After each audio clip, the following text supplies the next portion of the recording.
मैं समय हूं और आज महाभारत की अमर कथा सुनाने जा रहा हूं। यह महाभारत केवल भरत वंश की कोई सीधी सादी युद्ध कथा नहीं है। यह कथा है भारतीय संस्कृति के उतार चढ़ाव की। यह कथा है सत्य और असत्य के महायुद्ध की। यह कथा है अंधेरे से जूझने वाले उजाले की। और यह कथा मेरे सिवा कोई दूसरा सुना भी नहीं सकता, क्योंकि मैंने इस कथा को इतिहास की तरह गुजरते देखा है। इसका हर पात्र मेरा देखा हुआ है।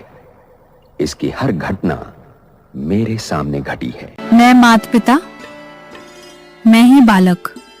इस सृष्टि की सबसे अनोखी बात यह है कि अदृश्य ईश्वर माता पिता बिना शरीर के भी सभी आत्माओं के माता पिता बन सकते हैं, क्योंकि वो परम चेतना है, निराकार, निर्विकारी और निरहंकारी।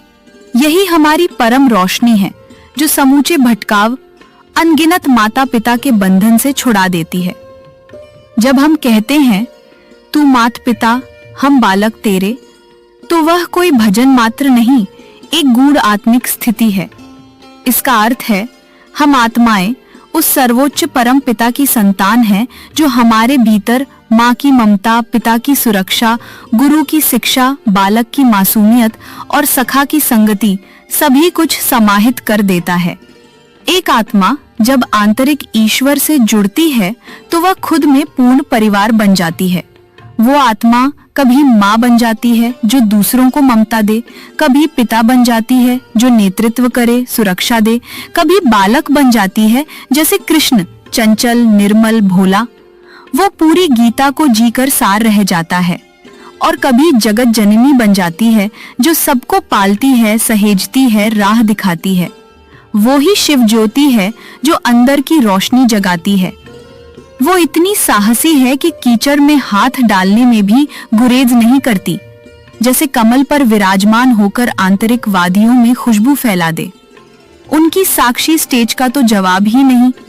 यही वीरता उन्हें जीते जी जीवन मुक्ति में ले आती है। ईश्वर की संतान होने का अर्थ यह नहीं कि हम बस उनके उपासक हैं, बल्कि हम वह बीज हैं जिसमें सारा वृक्ष समाया है।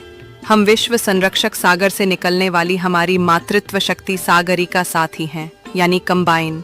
आज फादर्स डे पर यह याद करें कि असली पिता वो नहीं जो देह से जन्म देता है, बल्कि वो है जो आत्मा को पहचान देता है, चेतना को ऊंचाई देता है और सृष्टि के प्रति कर्तव्य का बोध कराता है। दिए में ही बाती को सजाकर यह परम शक्ति देह सहित आत्मा को आयुषी होने का वरदान देती है। इसलिए हे परम पिता शिव, तू देह नहीं पर सबका पिता है। तेरे साथ जुड़कर ही हम भी बन जाते हैं, बालक भी, पिता भी, माता भी, सखा भी। हम में तू समाया है और तू में हम। यही है आत्मिक पितृत्व की दिव्य लीला। फादर्स डे की आत्मिक शुभकामनाएं।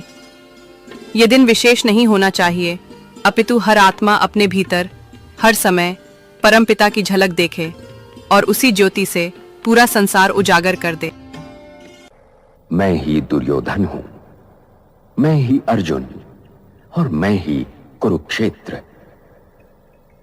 क्योंकि महाभारत बनते बिगड़ते रिश्तों और रिश्तों के आधार और जीवन सागर को मथकर जीवन के तत्व और सत्य का अमृत काढ़ने की कहानी भी है।